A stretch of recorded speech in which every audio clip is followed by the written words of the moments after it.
तो स्वागत है आपका इस बुलेटिन में। मैं आपके साथ तहसीन फातिमा। लखनऊ से खबर मिल रही है, उसका रुख कर लेते हैं। 3 आईपीएस अधिकारियों को दिया गया अतिरिक्त प्रभार। आईपीएस आशीष तिवारी को एसपी उन्नाव का अतिरिक्त प्रभार दिया गया है। एसएसएफ लखनऊ के साथ एसपी उन्नाव का जिम्मा दिया गया है। आईपीएस कुंवर अनुपम सिंह को एसपी कासगंज का अतिरिक्त प्रभार दिया गया है। विजिलेंस के साथ एसपी कासगंज का चार्ज सौंपा गया है। आईपीएस सुधा सिंह को एसपी सोनभद्र का अतिरिक्त प्रभार दिया गया है। तो देश में बेकाबू हुई कोरोना की रफ्तार। दरअसल पहली बार 3 लाख से ज्यादा संक्रमित मरीज पाए गए। 24 घंटे में 3,14,835 नए केस सामने आए। 24 घंटे में 2,104 लोगों की कोरोना की वजह से मौत हुई है। ये आंकड़े हम बता रहे हैं देश भर में किस तरह से हावी होता हुआ कोरोना नजर आ रहा है। इससे आप अंदाजा लगा सकते हैं। 24 घंटे में 2000 से भी ज्यादा मौतें हुई है। बेकाबू कोरोना होता हुआ दिखाई दे रहा है पूरे देश में। ये हमारी लापरवाही और यही वजह है हम लापरवाही भुगत रहे हैं, इसका नतीजा भुगत रहे हैं।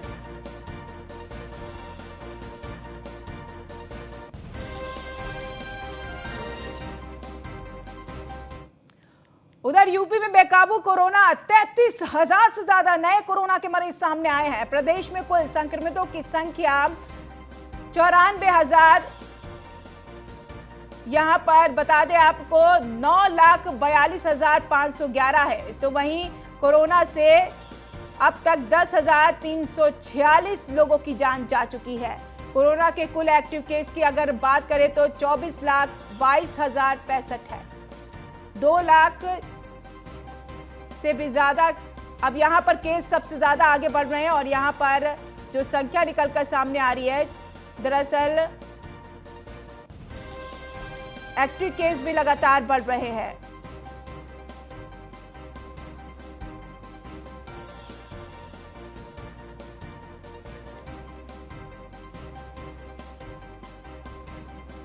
चलिए इसी के साथ बढ़ेंगे आगे। लखनऊ में बढ़ता कोरोना, यहां पर आपको बता दें कोरोना का ग्राफ बढ़ रहा है। पिछले 10 दिन से लगातार 5,000 से ज्यादा मामले सामने आ रहे हैं।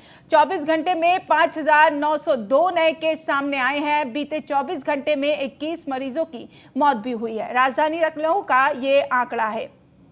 उत्तर प्रदेश की राजधानी लखनऊ में लगातार कोरोना बढ़ रहा है। लखनऊ में कोरोना का ग्राफ लगातार बढ़ रहा है। मौतों का आंकड़ा भी बढ़ रहा है।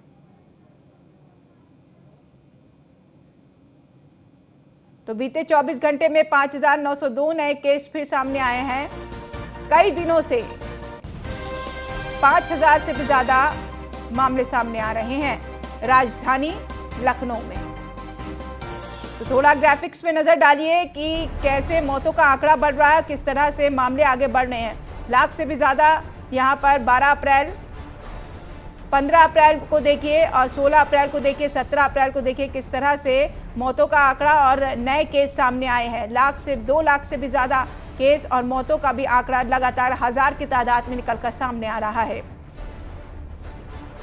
18 और 19 और 20 अप्रैल का ये आंकड़ा आपके सामने है, केसेस और मौतों का आंकड़ा।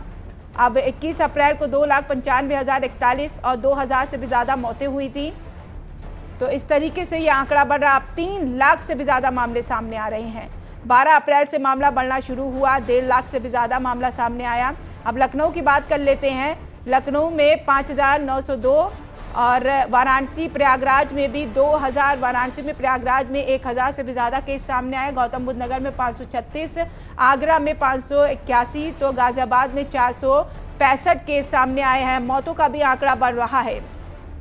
बरेली, झांसी, मुजफ्फरनगर की भी तस्वीर देखिए। ये ग्राफिक्स के जरिए हम आपको दिखा रहे हैं कितने आंकड़े सामने आ रहे हैं।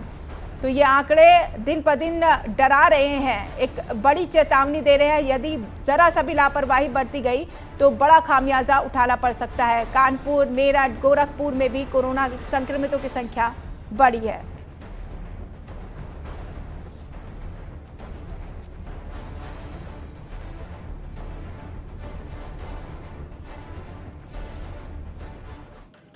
तो लखनऊ से नीलेश, कानपुर से आलोक मालवीय जुड़ गए, प्रयागराज से, कानपुर से रामजी जुड़ गए हैं।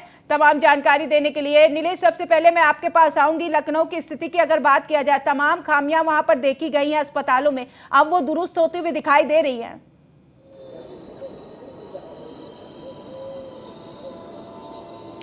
देखिए, बिल्कुल अगर हम राजधानी लखनऊ की बात करें तो बीते 24 घंटे में 5,902 कोरोना संक्रमित मरीज मिले हैं। उसके अलावा 21 लोगों की मौत हुई है। ये अपने आप में चौंकाने वाला आंकड़ा है कि हर दिन 5,000 से ज्यादा कोरोना संक्रमित मरीज राजधानी में पाए जाते हैं। बीते 24 घंटे की अगर हम स्वास्थ्य व्यवस्थाओं की राजधानी में बात करें तो कहीं ना कहीं तमाम जो निजी क्षेत्र के अस्पताल हैं वहां पर ऑक्सीजन की कमी हुई, जिसके बाद मरीजों के परिजनों ने जमकर हंगामा काटा। हालांकि ये लगातार कहा जा रहा था कि राजधानी में ऑक्सीजन की कमी नहीं है, लेकिन देर रात जिस तरीके से चरक अस्पताल की तस्वीरें सामने आई, मैक्सवेल अस्पताल की तस्वीरें सामने आई, उसके अलावा और अस्पतालों की तस्वीरें सामने आई जहां पर यह कहा जा रहा था कि अब उनके पास सिर्फ 1 से 2 घंटे का ऑक्सीजन का बैकअप बचा है। ऐसे में मरीज अपने ऑक्सीजन सिलेंडर की खुद व्यवस्था कर ले, नहीं तो अगर उनके साथ घटना दुर्घटना होती है तो उसके लिए अस्पताल प्रशासन जिम्मेदार नहीं होगा। वहीं लखनऊ से मोहनलालगंज से जो सांसद कौशल किशोर हैं, उन्होंने भी सरकार पर निशाना साधा है। उनका कहना है कि ड्रग इंस्पेक्टर के दबाव में जो ऑक्सीजन संचालक हैं, जो ऑक्सीजन की फैक्ट्रियां जिन लोगों ने लगा रखी हैं, ड्रग इंस्पेक्टर लगातार उनके ऊपर दबाव बना रहा है कि सरकारी अस्पतालों के अतिरिक्त किसी भी प्राइवेट अस्पताल को ऑक्सीजन की सप्लाई ना दी जाए। हालांकि ड्रग इंस्पेक्टर की तरफ से भी बयान आया है कि ऐसा उनकी तरफ से कोई दबाव नहीं दिया गया है। कौशल किशोर ने साफ तौर पर यह कहा है कि अगर किसी ऑक्सीजन सप्लायर के पास से ऐसी कोई शिकायत आती है तो तत्काल उसकी जानकारी जिलाधिकारी को दी जाए। सप्लाई को लेकर इतनी गड़बड़ी सामने क्यों आ रही है नीलेश?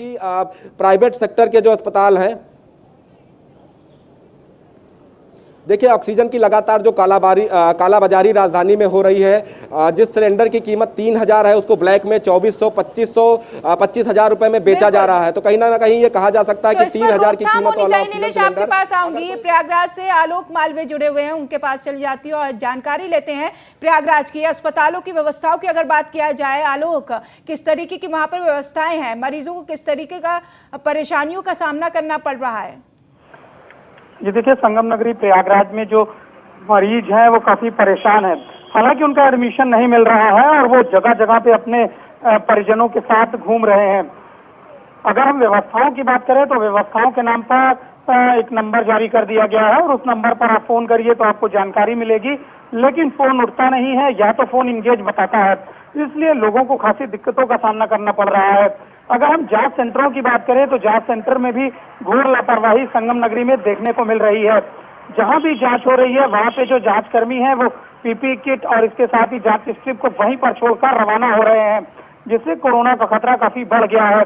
जगह जगह इस तरह की किट पड़ी हुई देखी जा सकती है। संगम नगरी की सड़कों पर या तो पीपीई किट के सेंटर पर देखी जा सकती है जहां पर जांच हो रही है। तो इस पर लेकर अधिकारियों को कुछ कार्रवाई करनी चाहिए और जो भी दोषी कर्मी हैं जो इस तरह से पीपीई किट को फेंक कर जा रहे हैं उनके ऊपर कार्रवाई करने की मांग लोग कर रहे हैं।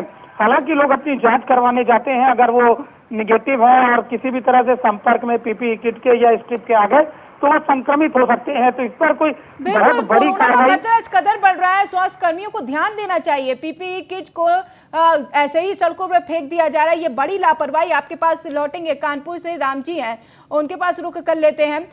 राम जी, अगर बात किया जाए तमाम अस्पताल में व्यवस्थाओं की, क्या कुछ आप वहां पर देख पा रहे हैं? अगर पीपीई किट की बात किया जाए और तमाम जो ऐसी चीजें जिसे नष्ट करना चाहिए वो नष्ट की जा रही है या फिर ऐसे ही सड़कों पर फेंका जा रहा है?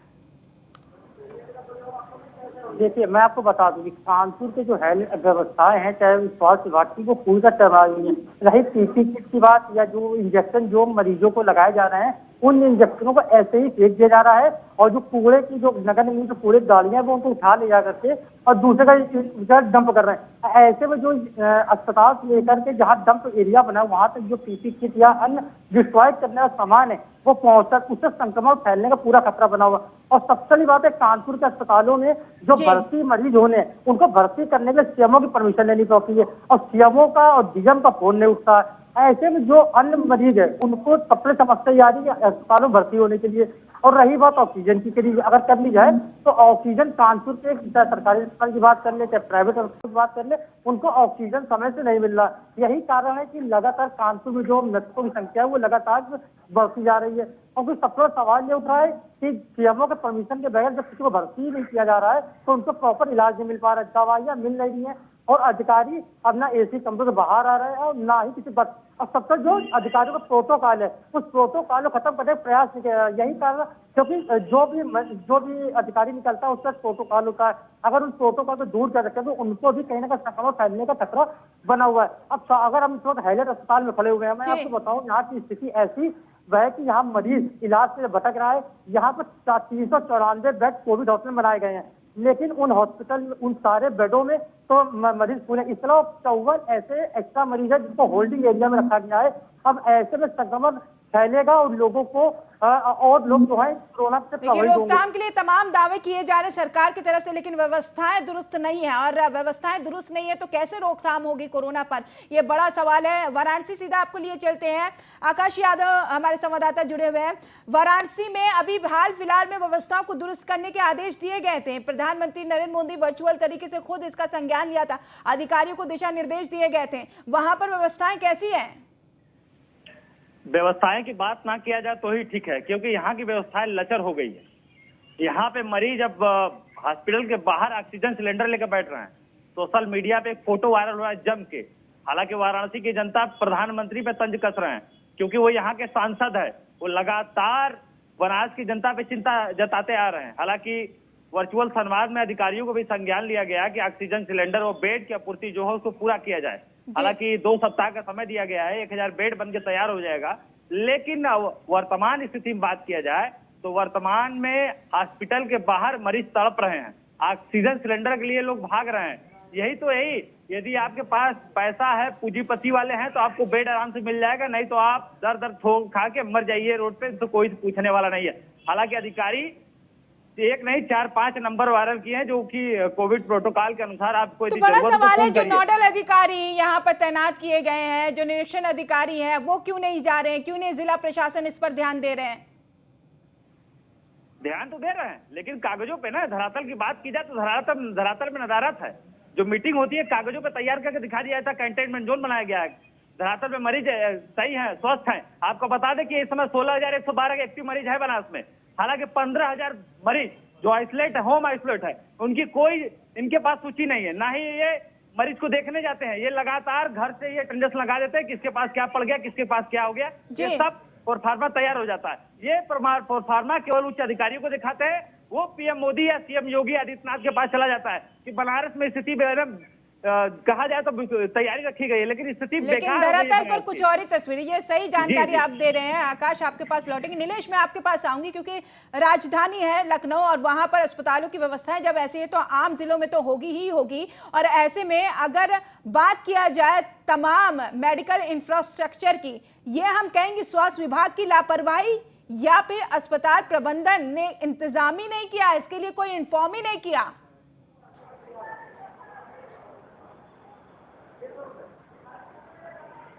बड़ी लापरवाही है। अस्पतालों के पास एक सीमित दायरे में ऑक्सीजन रहती है, एक सीमित दायरे में उनके पास मरीज रहते हैं। ऐसे में जब उत्तर प्रदेश की राजधानी लखनऊ में लगातार जब कोरोना संक्रमित मरीज 5,000 से ज़्यादा 24 घंटे में पाए जा रहे हैं, तो कहीं ना कहीं अस्पतालों की व्यवस्थाएं ध्वस्त होना लाजमी है।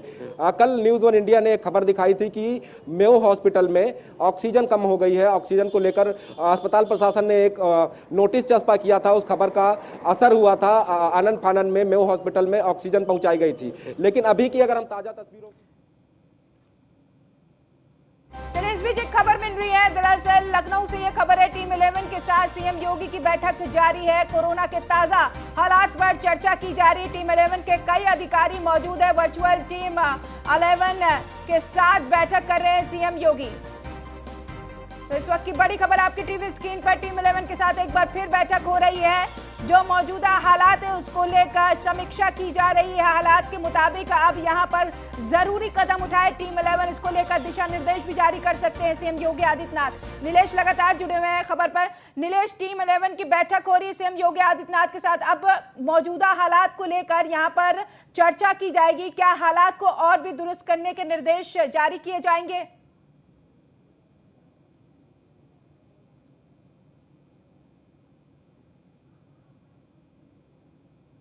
नीलेश।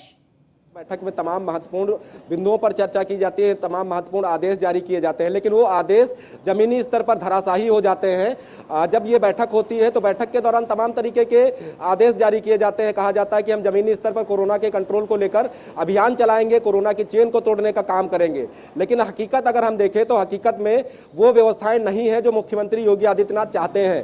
अधिकारी लापरवाह बने हुए हैं। राजधानी की बात करें तो ऑक्सीजन की कमी है। अभी 10 मिनट पहले की खबर है कि चंदन हॉस्पिटल में करीब 158 बेडों पर कोरोना संक्रमित मरीजों का इलाज किया जा रहा है, जिसमें 110 पर ऑक्सीजन के सहारे मरीजों को इलाज दिया जा रहा है। ऐसे में अस्पताल प्रशासन ने हाथ खड़े कर लिए हैं कि अब उनके पास ऑक्सीजन का ज्यादा समय के लिए बैकअप नहीं बचा है। अगर वहां पर बैकअप नहीं बचेगा तो 110 मरीजों का क्या होगा। वहीं अगर हम लखनऊ के सीएमओ संजय भटनागर की बात करें तो वो ना तो मीडिया कर्मियों का फोन उठाते हैं ना। यहाँ पर बात की गई ऑक्सीजन की, वो प्लांट कब बन के तैयार होगा, कब ऑक्सीजन वहां से सप्लाई होगी, कब इस पर काम होगा, कब जाने बचाई जाएंगी। आपातकाल जैसी स्थिति होती हुई नजर आ रही है। खैर नीलेश आपका शुक्रिया, आलोक मालवीय आपका भी शुक्रिया, आकाश आपका भी शुक्रिया, राम जी आपका भी शुक्रिया तमाम जानकारी देने के लिए। अलग अलग जिलों से हमारे संवाददाता लगे हुए हैं और तमाम अपडेट दे रहे किस तरीके से अस्पताल की व्यवस्थाएं वो आपने जाना। व्यवस्थाओं को दुरुस्त करने का जिम्मा शासन प्रशासन को है। शासन आदेश दे देता है लेकिन प्रशासन आखिर क्यों नहीं कर रहा है, इस पर भी ध्यान देना होगा। आखिर कहां पर रुकावट हो रही है, कहां पर कमी आ रही है, उस कमी को क्यों नहीं पूरा किया जा रहा है, इस पर बहुत ज्यादा ध्यान देने की जरूरत है। फिलहाल इस बुलेटिन में इतना ही। आप बने रहिए न्यूज़ 1 इंडिया के साथ। नमस्कार।